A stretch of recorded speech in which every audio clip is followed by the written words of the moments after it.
If your wallet looks like a roller coaster, you're FOMO investing. Let's fix that. FOMO, fear of missing out, is real, folks. And when it comes to investing, it can seriously mess with your wallet. You see a hot stock or crypto exploding online, and bam! You're throwing money at it without a plan. Sounds familiar? First, chill. Take a deep breath. Successful investing isn't about chasing trends, it's about strategy. Research before you leap. Look into the company or asset.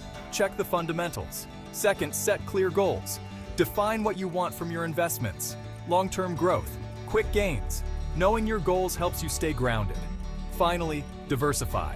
Don't put all your eggs in one basket. Spread your investments across different assets to minimize risk.